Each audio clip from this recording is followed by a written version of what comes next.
Aaron Rodgers struggles against the Bengals on Sunday. Yeah, well, then Steeler fans should start to worry about what the back end of the season could look like. It's going to be a tough schedule down the stretch. Aaron Rodgers has, for the most part, played as expected. There's been other elements of the Steelers team that has not been up to par, but on the back end, they have the Ravens twice. They have the Lions. They just have a very, very tough part of the schedule. Going into the playoffs, you don't want your quarterback struggling. No, you don't. Okay, what if Caleb Williams and the Bears win their third straight game? What's that mean? Well, then that means the hiring of Ben Johnson is a definitive success. When you watch Caleb Williams play now, he's playing with a purpose. He's getting out of the pocket, eyes downfield. He's an asset to this offense, whereas before, you worried about his mechanics. There's still a ways to go, but if you've watched Caleb Williams over the last few weeks, you see a guy that you feel confident can lead this team to potentially a playoff run. He's on pace for 4,000 yards, and that has not happened at the Bears franchise. All right, this next one I ask with great stress. What if Jordan Love struggles against the Giants on Sunday? If Jordan Love struggles against the Giants, it's time for a factory reset on my boy. LaFleur is going to have to figure out a game plan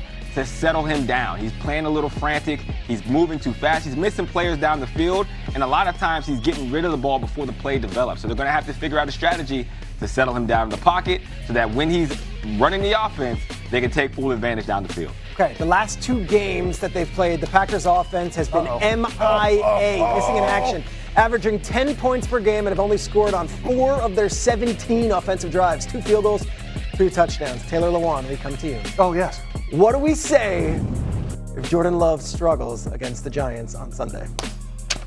What a tough position you've put me in. If Jordan Love struggles against the Giants on Sunday, we got to start thinking about the Packers not making the playoffs. And I don't think this is a indictment on Matt LaFleur. I think, and I hate saying this because I'm an offensive lineman guy, but because of the offensive line play, it's gotten Jordan Love to get a little more happy feet. Look down at the rush as opposed to looking downfield. You watch the game they played against the Eagles this past week. There are multiple guys opens in different scenarios where the protection is good, but because it's been inconsistent throughout this year, he does not trust that his offensive line is going to get it done. He's not pushing the ball down the field the way he should. It's been mass hysteria on ESPN all week already about the Packers. And Dano, you look heated up. We needed an instant reaction. Nuts. How come? One, this is what happens when people say, quarterback, protect the football. I'm not paying you $55 million to protect the ball. You pay players like me to protect the football. And that's not being joking, like legit. I'm paying Jordan Love to be great. And it's way too cautious. In the narrative around Jordan Love, this is what has bothered me so much about the season and coming off of last week. Jordan Love's a walking turnover. That's factually incorrect. Jordan Love's reckless with the football. That's factually incorrect. If you look at over the course of the last season of starts, because last year he missed some time, this year we're not all the way through. Look at where he is when it comes to giving the ball away. Jalen right now is historically good with it, throwing the football to the other team. Stafford's in the conversation for MVP of the league, and then Lamar's Lamar. Jordan Love's third when it comes to throwing interceptions as far as how much we throw the football.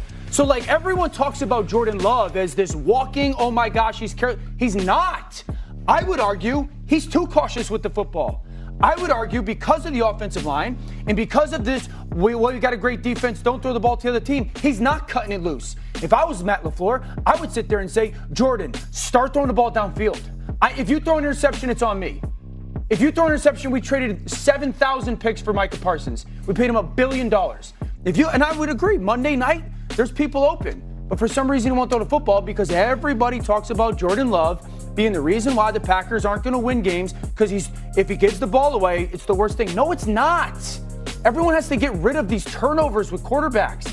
When do you turn it over, and what happens with that actual turnover? Is it not heavy as the crown, though? This is a guy who has been handed the big contract, and they made those trades to get them to the Super Bowl this year. Do you not feel that he should be able to elevate this team above even the injuries and the offensive line play? Elevate this team to what? He's a drop or two away from maybe winning that game, and the narrative is not even real.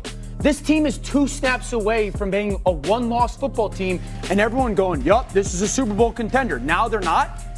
Now they're not because they've lost to the defending Super Bowl champion at home when they had 3 or 4 drops. And Jordan didn't play good the other night, but Jordan played too cautious the other night. But they also lost the week before to Carolina at home. They also lost at Cleveland. The offense is underperformed. And I don't know exactly what the problem is. I can tell you what the problem is. Just the offensive line? That's the problem? Well, it's always going to start there, right? So the offensive line isn't good. What happens with this is, as a coach and a quarterback, the worst place I want to be is 3rd and 7 plus, 3rd and obvious passing situations with an offensive line is not good, right? This simple. Defense knows I have to pass. I'm going to die in the pocket. So on 1st down, let's be efficient. Let's be efficient. Okay, then 2nd down, let's get to 3rd and 6 because we don't want to be in 3rd and 8. And it's the reverse impact because what you're doing is you take aggression away. You take urgency away. If I'm the Packers, urgency. I want to come out, take a shot early on in this game. I want to throw a screen, get some good yards. I want to take a shot again, and I want to play no tempo, and then all of a sudden the game's over. Adam, Jordan Love's not the only person hearing it in the media. There was an Athletic article saying it's fair to assume that Matt LaFleur should be on the hot seat right now. That is nonsense. Well, listen. Here's the deal. We'll drop it on him. He's one of the great coaches in the game. That's not what we're talking about. What we are talking about is that they had a new president, Ed Policy, come in. Typically in Green Bay, they've extended their head coach and their general manager when they've had multiple years left on their contracts. He did not extend their contracts. Now, they are finishing up this year. We'll see how the year goes. They're coming off a couple of straight losses here. Next year would be the last year of LaFleur's deal and Brian Gutekunst's deal. So they would be heading to the last year. Nobody in the NFL that wants to keep people lets key people get into the last year of their contract. So that's where this is coming from. If this team's struggling, if this team traded 1,000 picks for Micah Parsons and paid him $1 billion, $1 billion, and they don't make the playoffs, then what are they doing? They're extending LaFleur and they're extending Gutekunst. This team's going to make the playoffs. Let's everyone great. They're the 7th seed right now. Let's pump the brakes. Pump them, There's almost half the season left. It's an elite defense. It's an offense that has performed as a top 5 offense this year. They haven't played well in the last 2 weeks. Settle down. Let's just. And if Matt LaFleur gets fired by the Packers, he'll be out of a job for 14 seconds.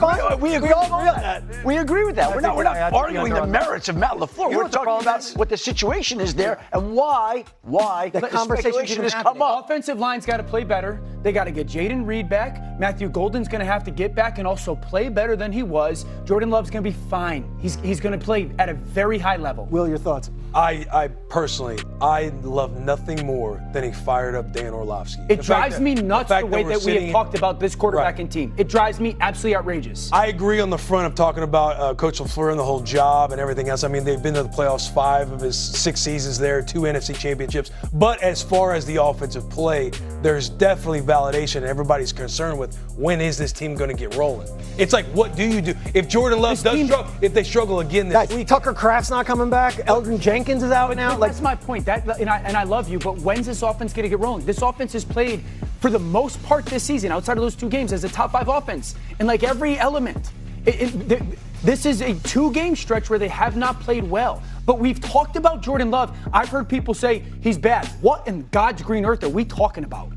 I'm with you. It would, as somebody who also roots for the Packers, if they had these 2 games early in the year and not these last 2 when we're getting into November and trying to find a rhythm going into the playoffs, the concern wouldn't feel there near as much. We're 18 days removed from him going for 20 straight on national TV and going, is this guy going to win MVP? Now he's not good at football?